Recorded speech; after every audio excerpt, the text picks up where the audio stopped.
E ardhmja e aeroportit ndërkombëtar të Vlorës është futur sërish në një spirale pasigurie.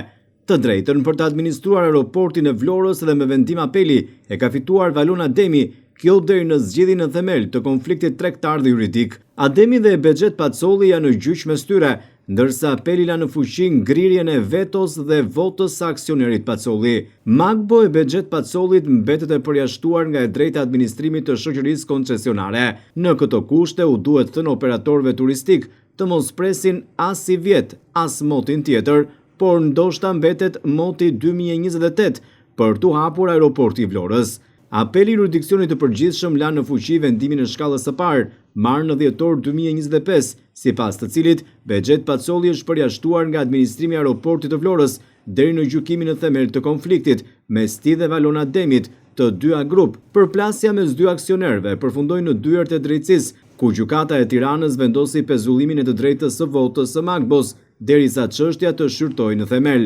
Gjykata e Apelit në Tiranë ka vendosur të mos ndryshojë masën e sigurisë të marrë më herët nga shkalla e parë, duke lënë në fuqi vendimin që i njeh aksionerit Valon Ademi të drejtën për administrimin e aeroportit të Vlorës. Vendimi është marrë gjatë seancës, ndërsa pritet ende zbardhja zyrtare e arsyetimit nga ana e trupit gjykues. Me këtë vendim Apeli ka rrëzuar pretendimin e kompanisë Magbo në pronësi të Bexhet Pacollit, duke konfirmuar përkohësisht kontrollin e shoqërisë dyja grup mbi projektin strategjik.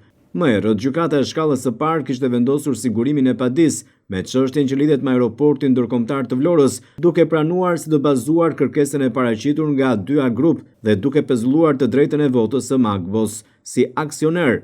Ky vendim ishte marrë më 24 dhjetor 2025 dhe tashmë është certifikuar edhe nga Apeli, çka i ngushton ndjeshëm hapësirat ligjore Pacollit për ndërhyrje të mëtejshme në administrimin e aeroportit.